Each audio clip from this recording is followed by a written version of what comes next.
ባንድራስ ሁለት ምላስ አብርሃም ከኤርፖርት ተመልሷል። ለምን ተመለሰ? ምን አጋጠመው? ምንስ ሆኖ ነው የተመለሰው የሚለው ማስደምጣችሁ ይሆናል። ሰላም ሰላም የኔ ተወዳጆች እንዴት ናችሁ? በያላችሁበት ሰላምና ጤና ፍቅርን አብሽ ይመኝላችኋለሁ። ለዚህ ዩቲዩብ ቻናል አዲስ ከሆናችሁ ላይክ እና ሼር፣ ሰብስክራይብ እንዲሁም ሀሳባችሁ ኮሜንት ላይ አጋሩኝ። እንግዲህ ደስታችንን አጣጥመን ሳንጨርሰው እንግዲህ እንደዚህ አይነት ክንውኖችን እያየን እንገኛለን። ዛሬ እንግዲህ በጣም ደስ የሚል ውሎ ነበረ ሶሻል ሚዲያው ላይ ያየው የነበረው በተለይ ሩቲ ከትንሱ ጋር በነበራት የአጥሩ ወፋት ስማሽ ፕሮግራም እንግዲህ በጣም ሲያጨናንቅ የነበረ ፎቶ ነበር። ሚዲያው ላይ በጣም ደስ የሚል ነበር። እንዲሁም ማምሻ ላይ ቪዲዮዎችን ለቀውልን እንግዲህ በጣም ደስ የሚል በቃ ደስታችንን ሳናጣጥሞ ደግሞ ሌላ ነገር እያየን እንገኛለን። እንግዲህ አብርሃም እኔን ከምፈልገው ነገር ልታስቆሙኝ አትችሉ፣ ምናልባት ለአሁኑ ሊመስላችሁ ይችላል እንጂ ግን ከምፈልገው ነገር ወይ ደግሞ መሄድ ከምፈልግበት ቦታ ላይ አታስቆሙኝም። አብርሃም እንግዲህ ከሪፖርት የተመለሰው ለምንድን ነው? እንግዲህ አብርሃም ከኤርፖርት የተመለሰበት ዋናው ፖይንት ምንድን ነው? ሩታና ኤፍሬም እንግዲህ ፓስፖርቱን ደብቀውበታል። ያንን ደግሞ ያደረጉት አብርሃም ከሀገር ውጭ ለአንድ ወር ወይም ደግሞ ከዛ በላይ እንደሚቆይ ነው እንግዲህ እነሱ ያወቁት ማለት ነው። ስለዚህ አብርሃም ብቻ ከመሄድ የለብም፣ መሄድም ካለብክ ደግሞ ምናልባት እዚህ ጋር ሁላችንም ለአንተ ሰላምን እየሰጠንክ እንዳልሆነ እየተሰማክ ስለሆነ ያለው ወይ ከቡዜ ወይ ከዴቭ ጋር መሄድ ትችላለህ። ካለበለዚያ ደግሞ እዚሁ የሀገር ውስጥ በረራ እንግዲህ ብዙ ቦታ መዝናኛ ቦታዎች አሉ፣ ወደዛ መሄድ ትችላለህ። እንዲሁም ደግሞ እኛ የምንረብሽቅ አይነት ነገር ከተሰማክ እኛ አጠገብህ አንደርስም፣ ከሀገር ግን መውጣቱ ትክክል አይደለም እያሉ ነው። እንግዲህ መግቢያ ላይ እንዳልኳችሁ በአንድ ድንጋይ ሁለት ምላስ ብያችኋለሁ። ያን ያልኩበት ምክንያት ምንድን ነው?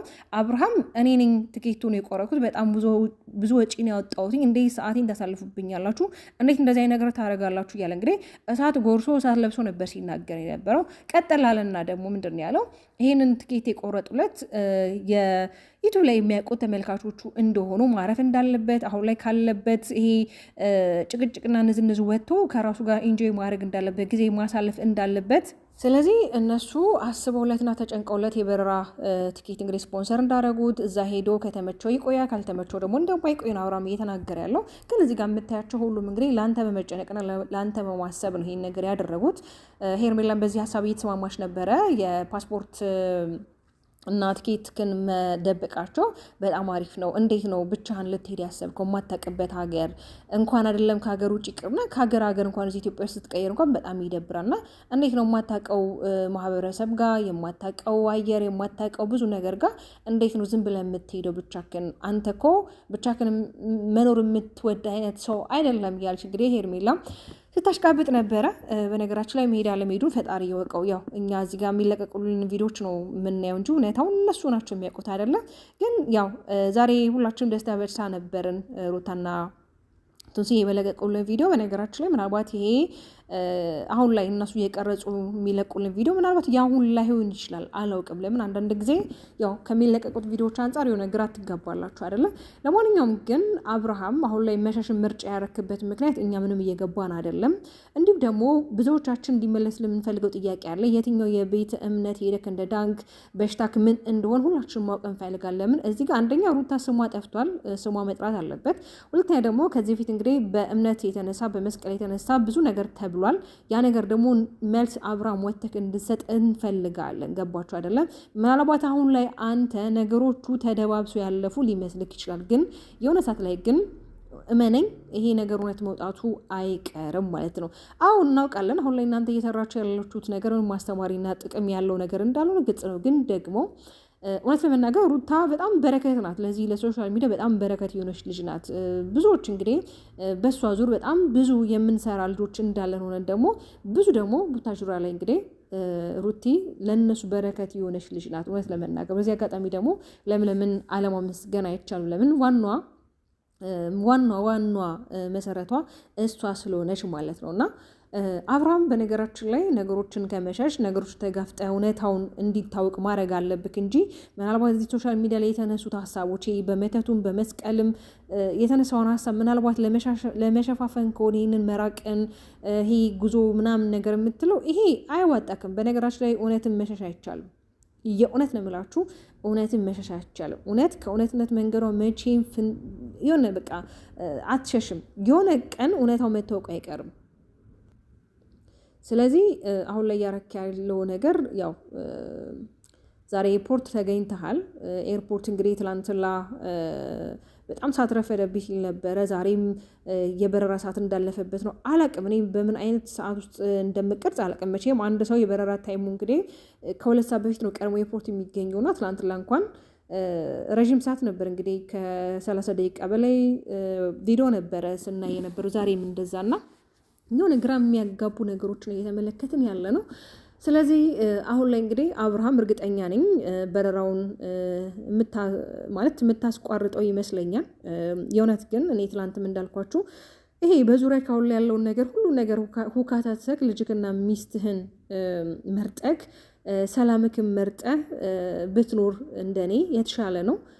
በእርግጥ ያንተን ህይወት ማንም ሊኖርልክ አይችልም ካንተ ውጪ። ምናልባት እዚህ ጋር ሁላችንም የራሳችን ሀሳብ ነው የምንሰጠው እንጂ አንተ የራስህን ኑሮ ልትኖር የምችለው አንተ ብቻ ነው። ምርጫ የምታውቀው አንተ ነህ። ማላንተ እንደሚሆንክ አንተ ነው የምታውቀውና ግን ደግሞ እዚህ ጋር ሁለቱንም በመፈለግ አይነት ስሜት ነው አንተ ለነሱ እያሳየክ ያለው። ለምን እዚህ ጋርም ሄርሜላ እንደምትፈልጋ ነው ራሷን እያሳመነች ያለችው። ዛሬ እንኳን በጣም በኮንፊደንስ ስትናገር ነበረ። እዚህ ጋር እኔ ስለእናንተ ግድ አይሰጠኝም ምናምን እያለ ነበር አብርሃም እና ምናልባት ስለ እኔ አይደለም አይደል እንደ የምታወራው ስለ ሩታ ሊሆን ይችላል ስለፈታት ሚስት እያለችው ነበርና አይ ሩታ በነገራችን ላይ እኔ የሩታን ትዕግስት ግን አለማድነቅ አልችልም። በቃ ዝም ነው የምትለው። አንዳንዴ ሳይለንት የምትሆኑባቸው ቦታዎች አሉ። ለምን እንደው ታውቃላችሁ? አንዳንዴ ተናግራችሁ ጥቅም የሌለው ነገር ነው የሚሆኑባችሁ። ዝምታ ግን መልስ ነው። ገብቷችኋል አይደለ? አንዳንዴ ብዙ ጊዜ ሰዎች በዝምታ ሲቀጧችሁ ፍሩ። የሆነ ዝምታ በጣም መጥፎ ነውና እንግዲህ ዳኒም እንግዲህ አሳቢ ሆኗል። በነገራችን ላይ ይሄ የማሰብ ጉዳይ አይደለም። ይሄ የቢዝነስ ጉዳይ ስለሆነ ለምን የቢዝነስ ጉዳይ ለምን ስራና ስራ ስለሆነ ማለት ነው። እና እንግዲህ ሄርሜላን በጣም አሁን ላይ ተጨናንቃለች። እንደውም ብቻ መሄድ የለብህም፣ መሄድም ካለብህ ከቡዜና ከዳዊት ጋር መሄድ ትችላለህ። እኛ አሁን ላይ ሰላምክን እየነሳንክ እንደ አይነት ስሜት እየተሰማክ ስለሆነ ከእነሱ ጋር መሄድ ትችላለህ። እንዲሁም ደግሞ ከሀገር መውጣት ሳይሆን ያለብህ እዚሁ ሀገር ውስጥ በጣም ጥሩ የሆኑ ቦታዎች አሉ። እዛ ቦታዎች ላይ እንጆይ ማድረግ ትችላለህ። እኛ እንደርስብክም። አንተ አሁን እኮ ብትሄድ እኛ መምጣት እንችላለን፣ አቅም አለን እያለች ነው። አቅም አላችሁ። እንዴት ነው አቅም የማይኖራችሁ? ምን ሆነች ነው ሄርሜላ?